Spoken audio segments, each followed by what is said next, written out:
പ്രിയമുള്ളവരെ, അറൂദ എന്ന വിഷയത്തെക്കുറിച്ച് ധാരാളം നാം കേട്ടിട്ടുണ്ടാവും. നാം ധാരാളം പഠിച്ചിട്ടുണ്ടാവില്ല എന്നുള്ളതാണ് അതിൻ്റെ പ്രത്യേകത. കാരണം ചെറിയൊരു പുസ്തകമാണ്, പരീക്ഷകൾക്കൊക്കെ കുറഞ്ഞ മാർക്ക് കിട്ടാനുള്ളൂ. അതുകൊണ്ട് പലപ്പോഴും അത് അവഗണിക്കാറുള്ളത്. എന്നാൽ PSC കേട്ടറ്റ് പരീക്ഷകളിലൊക്കെ ഇതിൽ നിന്ന് ചോദ്യങ്ങൾ ചോദിക്കാറുണ്ട് എന്നുള്ളതാണ് സത്യാവസ്ഥ. തീർച്ചയായിട്ടും ഒന്ന് ശ്രദ്ധിച്ചാൽ ആ മാർക്ക് നമുക്ക് നേടാൻ സാധിക്കും. അതിനുവേണ്ടി കൂടുതൽ സമയം ചെലവഴിക്കേണ്ട ഒരു ആവശ്യമില്ല.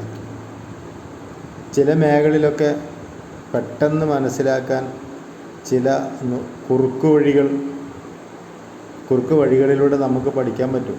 ചില കുറുക്ക് വഴികൾ, ചില സൂത്രവാക്യങ്ങളൊക്കെ ഉപയോഗിച്ചാൽ നമുക്കത് പഠിക്കാൻ കഴിയും. പിന്നെ ഒരു കവിത അല്ലെങ്കിൽ ഒരു ഷെയർ എങ്ങനെ നിർമ്മിക്കാം എന്നതിനെക്കുറിച്ചൊക്കെ പഠിക്കണമെങ്കിൽ തീർച്ചയായിട്ടും നമ്മൾ കുറച്ച് കൂടുതൽ പഠിക്കേണ്ടി വരും. അത് ഒരു അധ്യാപകൻ്റെ മുമ്പിലിരുന്ന് ബോർഡും പേനയൊക്കെ ഉപയോഗിച്ച് ബോർഡും ചോക്കും പേനയും ബുക്കും ഉപയോഗിച്ച് മാത്രമേ അത് പഠിക്കാൻ പറ്റൂ.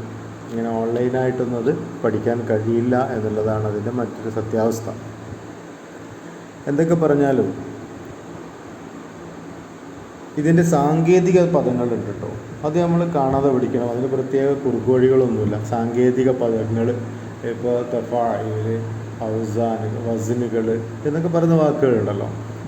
അപ്പോൾ കുറേ വൃത്തങ്ങളുടെ പേര് നമുക്ക് പഠിക്കാനുണ്ട്. ആ വൃത്തങ്ങളുടെ പേര് ഒക്കെ നമ്മൾ എന്താക്കണം, ആ പേരുകൾ ഒരുപക്ഷെ നമ്മൾ കാണാതെ പഠിക്കേണ്ടി വരും. നമ്മൾ കേട്ടിട്ടുണ്ടാവും. നമ്മൾ അറിഞ്ഞോ അറിയാതെയോ ഒക്കെ നമ്മുടെ ആളുകളൊക്കെ സ്റ്റേജിൽ കയറിയിട്ട് കുട്ടികളൊക്കെ പഠിപ്പിക്കുകയും പല സ്കൂളുകളിലെ പല മത്സരങ്ങളിലൊക്കെ പല കുട്ടികളും അത് പാടുന്നതൊക്കെ നമ്മൾ കേട്ടിട്ടുണ്ട്. സ്റ്റേജിൽ കയറിയിട്ട് പിന്നെ കാമലുൽ ജമാലി മിനൽ ബുഹൂരിൽ കാമിലു മുതഫായിലുൻ മുതഫായിലുൻ മുതഫായിൽ നമ്മൾ കേട്ടില്ല ഇഷ്ടം പോലെ. ആ മുത്തഫായിലുൻ എന്ന് പറയുന്നതാണ് വസ്ൻ എന്ന് പറയുന്നത്. ഇത്തരം വസ്നുകളൊക്കെ അതിൻ്റെ പേര് തന്നെ നമ്മൾ കാണാതെ പഠിക്കേണ്ടി വരുമെന്നാണ് ഈ പറഞ്ഞതിൻ്റെ അർത്ഥം. ഈ പണ്ട് കാലങ്ങളിലൊക്കെ കവിത എഴുതണമെങ്കിൽ ചില നിയമങ്ങൾ നിർബന്ധമായും പാലിച്ചിരുന്നു. അത് മലയാളത്തിലാവട്ടെ അറബിയിലാവട്ടെ. എന്നാൽ ഈ കാലഘട്ടങ്ങളിൽ ഇത്തരം നിയമങ്ങളൊന്നും പാലിച്ചിട്ടില്ലെങ്കിലും കവിത എഴുതാൻ പറ്റുമെന്നുള്ളതാണ്. പക്ഷേ നമുക്കതൊരു ഈണത്തിൽ ചൊല്ലണമെങ്കിൽ, നല്ല ഈണത്തിലൊരു കവിത ചൊല്ലണമെങ്കിൽ അതിന് നിർബന്ധമായും ഈ നിയമങ്ങളൊക്കെ പാലിച്ചിരിക്കണം. എന്നാൽ അത് നല്ല ഈണത്തിൽ നമുക്ക് പാടാൻ പറ്റും. ഇപ്പോൾ സിനിമാ ഗാനങ്ങളൊക്കെ ആ വകുപ്പ് പെട്ടതാണ്. ചില ഗാനരചയിതാക്കളൊക്കെ സംഗീതത്തിൻ്റെ ചില നിയമങ്ങൾ പാലിച്ചുകൊണ്ടാണ് പാട്ടുകളൊക്കെ എഴുതാറുള്ളത്. ഇപ്പോൾ മലയാളത്തിലുണ്ടല്ലോ, മലയാളത്തിൽ നമ്മൾ ധാരാളം ഇതിനു മുമ്പ് കേട്ടിട്ടുണ്ടാവും. പണ്ടത്തെ കവിതകളൊക്കെ, പണ്ടത്തെ പദ്യങ്ങളൊക്കെ പിന്നെ നിയമങ്ങളനുസരിച്ചാണ് രചിച്ചിരുന്നത്. അത് അക്ഷരങ്ങളെയോ അല്ലെങ്കിൽ മാത്രകളെയോ ഒക്കെ അടിസ്ഥാനമാക്കിയിട്ട് പദ്യം നിർമ്മിക്കുന്ന ഒരവസ്ഥയാണ്. വൃത്തം എന്നാണ് അതിന് പറയുക. വൃത്തം, അലങ്കാരമൊക്കെ നിങ്ങൾ കേട്ടിട്ടുണ്ടാവും. ആ കവിതകളൊക്കെ ഒരു വൃത്തം അനുസരിച്ചാണ് ഉണ്ടാക്കിയിട്ടുള്ളത്.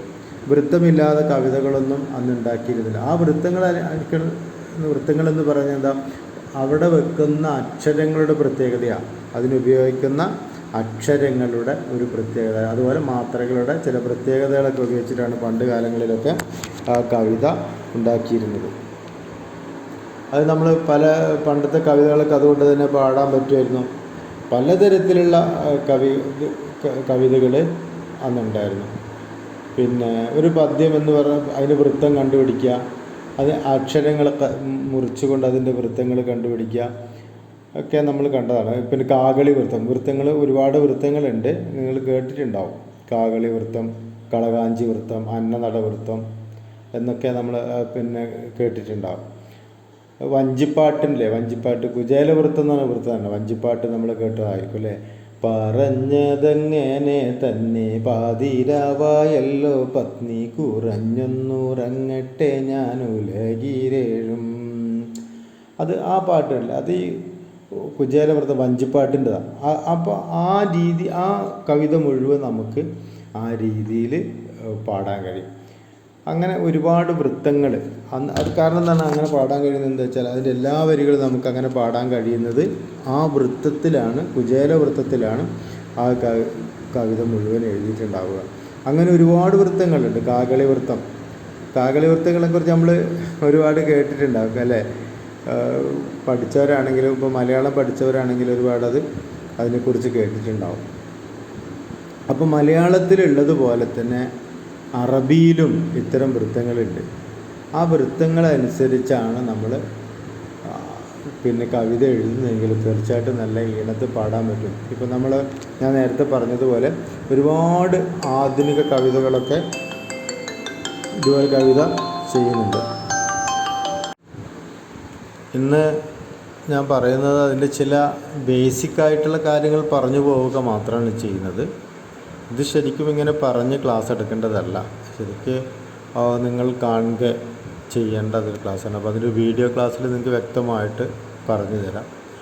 എനിക്ക് തോന്നുന്നൊരു 3-4 ക്ലാസ്സുകൾ കൊണ്ട്, അരമണിക്കൂറിൻ്റെ 4 ക്ലാസ്സുകൾ കൊണ്ട്, അതാ 2 മണിക്കൂർ കൊണ്ട് ഇത് മുഴുവൻ നിങ്ങൾക്ക് മനസ്സിലാക്കത്തക്ക രീതിയിൽ പറഞ്ഞു തരാൻ കഴിയുമെന്നാണ് എൻ്റെ പ്രതീക്ഷ. അപ്പോൾ ഇൻഷാ അല്ലാഹ് അതിനുള്ളൊരു സാഹചര്യം ഉണ്ടെങ്കിൽ സാഹചര്യം ഉണ്ടാക്കുന്നതാണ്, എത്രയും പെട്ടെന്ന് അങ്ങനെ പറഞ്ഞു തരുന്നതുമാണ്.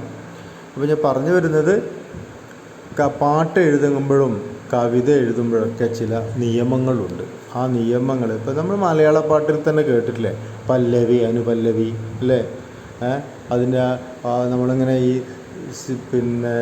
ടി വി ഒക്കെ കാണുന്ന സമയത്ത് പാട്ടിനൊക്കെ വിലയിരുത്തുമ്പോൾ അതിൻ്റെ നോട്ട്സുകൾ, അതിൻ്റെ എൻഡിങ്, അതിൻ്റെ ഇന്നത് സംഗതി ശരിയായില്ല എന്നൊക്കെ പറയുന്നത് നമ്മൾ ഒരുപാട് കേട്ടിട്ടുണ്ടല്ലോ.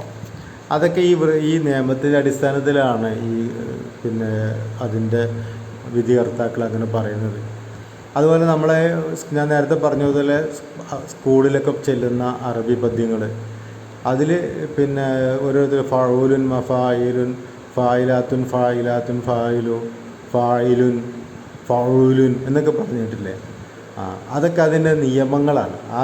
അതിൻ്റെ തഫായിൽ അല്ലെങ്കിൽ വസനുകൾ എന്നൊക്കെ പറയും ആ സാധനങ്ങൾക്ക്. അത് ഞാൻ പിന്നെ പറഞ്ഞു തരുമ്പോൾ മനസ്സിലാകും. വെറുതെ ആദ്യം തന്നെ പറഞ്ഞ് കൺഫ്യൂഷൻ ഉണ്ടാക്കുന്നില്ല.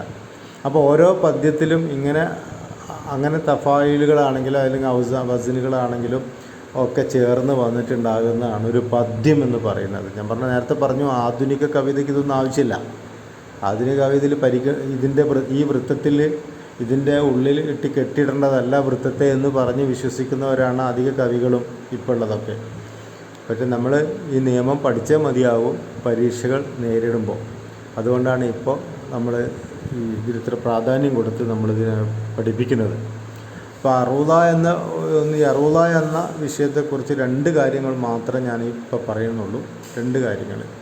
ഇതിൻ്റെ ഉപജ്ഞാതാവിൻ്റെ പേര്, ഈ അറൂദ എന്ന സംഭവത്തിൻ്റെ ഉപജ്ഞാതാവിൻ്റെ പേര്, അത് ഈ ലോകത്ത് പഠിപ്പിച്ചു കൊടുത്ത വ്യക്തി എന്ന് പറയുന്നത് ഖലീൽ ബിനു അഹ്മദുൽ ഫറാഹീദിയാണ്. ഖലീൽ ബിനു അഹ്മദ്, അയാളാണ് ശരിക്കും ഇതിൻ്റെ ഉപജ്ഞാതാവ്. അദ്ദേഹം ഇതിൻ്റെ നിയമങ്ങൾ 15 വൃത്തങ്ങൾ കൃത്യമായി പഠിപ്പിക്കുന്നുണ്ട്. ഈ കൃത്യമായ 15 വൃത്തങ്ങളും പഠിപ്പിക്കുന്നതോടൊപ്പം തന്നെ അതിൻ്റെ ചില ഖവാഫി ആയിട്ടുള്ള വശങ്ങളും പഠിപ്പിക്കുന്നുണ്ട്. അപ്പോൾ നമുക്ക് അതിലേക്കൊന്നും വിശാലമായിട്ട് പോകേണ്ടതില്ല. നമുക്കതിന് അത്യാവശ്യം അതിൻ്റെ ബേസിക് നിയമങ്ങൾ എന്തായാലും പഠിച്ചിരിക്കുക. അപ്പോൾ എന്തുകൊണ്ടാണ് ഈ അറൂദ എന്ന പേര് വന്നതെന്നുള്ളതാണ് ഏറ്റവും വലിയ വിഷയം. അറൂദ ഒരു സാങ്കേതിക പദമാണ്. അറൂദ എന്നൊരു അർത്ഥം ഇങ്ങനെ കവിതയുടെ വൃത്തം എന്ന അർത്ഥത്തിൽ കിട്ടുന്ന ഒരു അർത്ഥമല്ല അറൂദ എന്ന പദത്തിന്. അത് നമ്മൾ സക്കാത്തിന് ദാനം കൊടുക്കുന്നതിനല്ലല്ലോ സക്കാത്ത് എന്ന് പറയാം. സക്കാത്ത് എന്ന് പറഞ്ഞാൽ അതിൻ്റെ മൂലാർത്ഥം എന്ന് പറയുന്നത് വേറൊരു അർത്ഥമാണ്. പക്ഷേ അത് നമ്മളിപ്പോൾ കേൾക്കുന്നത് എന്താ, ഇങ്ങനെ അവൻ്റെ സമ്പത്തിൽ നിന്ന് നിശ്ചിത ഓഹരി കൊടുക്കുന്നതിന് സക്കാത്ത് എന്ന സാങ്കേതിക പദത്തിൽ ഉപയോഗിച്ചതുപോലെ തന്നെ അറൂദ എന്ന് പറയുന്നത് ഒരു സാങ്കേതിക പദമായി മാറുകയാണ്. അപ്പോൾ എന്തായിരിക്കും അറുള എന്ന് പറഞ്ഞാൽ ബസ്വറയിലെ ഒരു സ്ഥലമാണ്. ആ സ്ഥലത്താണ് ഖലീൽ ഇബ്നു അഹ്മദ് ജനിച്ചത്. അപ്പോൾ ഖലീൽ ഇബ്നു അഹ്മദ് ജനിച്ച ആ സ്ഥലത്തിനെയാണ് അറുള എന്ന് പറയുന്നത്. അതുകൊണ്ട് തന്നെയാണ് ഈ കാവ്യശാസ്ത്ര ശാഖയ്ക്ക് അറുള എന്ന പേര് വന്നത്. അപ്പോൾ രണ്ട് കാര്യങ്ങൾ ഇതിൽ മനസ്സിലായി നിങ്ങൾക്ക്. ഒന്ന്, ഇതിൻ്റെ ഉപജ്ഞാതാവ് ഖലീൽ ഇബ്നു അഹ്മദ് ആണെന്നും പിന്നെ ഈ അറുളയ്ക്ക് ഈ പേര് വരാനുള്ള കാരണം എന്താണെന്നും ഇദ്ദേഹം ജനിച്ചത് ബസ്വറ എന്ന സ്ഥലത്താണ്.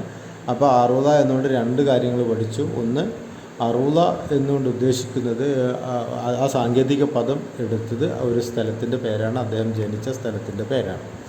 അപ്പോൾ ഇത്തരം കാര്യങ്ങൾ നമ്മൾ അടിസ്ഥാനപരമായി മനസ്സിലാക്കാം. ബാക്കിയെല്ലാം നമുക്ക് കൃത്യമായിട്ട് പറഞ്ഞു തരാനുള്ള സാഹചര്യങ്ങൾ ഉണ്ടാക്കാം. അപ്പോൾ അതെല്ലാവരും ഭംഗിയായി മനസ്സിലാക്കണം. വളരെ ഈസിയാണ്, എത്ര വലിയ കഷ്ടപ്പാടുകളൊന്നുമില്ല. ഞാൻ ഈ പറഞ്ഞതിൽ തന്നെ ഒരുപാട് കെട്ടിക്കുടുക്കുകൾ നിങ്ങൾക്ക് ബോധ്യപ്പെട്ടിട്ടുണ്ടാവും. ഈ കെട്ടിക്കുടുക്കുകളൊന്നുമില്ലാതെ തന്നെ ഇങ്ങനത്തെ ഒരു പ്രശ്നങ്ങളും ഉണ്ടാവില്ല. ഒരു കെട്ടിക്കുടുക്കും ഇല്ലാതെ തന്നെ ഇത് നമുക്ക് പെട്ടെന്ന് മനസ്സിലാക്കാനുള്ള വഴി ഉണ്ട്. ആ രീതിയിൽ നിങ്ങളത് മനസ്സിലാക്കിയാൽ നിങ്ങൾക്ക് കിട്ടുന്ന ഇതിൻ്റെ ഒരു മാർക്ക് പോലും എവിടെയും പോകാത്ത രീതിയിൽ നമുക്ക് മുന്നോട്ട് പോകാൻ കഴിയും ഇൻഷാ അല്ലാഹ്. അപ്പോൾ അതിന് നമ്മൾ തയ്യാറെടുക്കാൻ മറ്റൊരു ദിവസം. ഓക്കെ.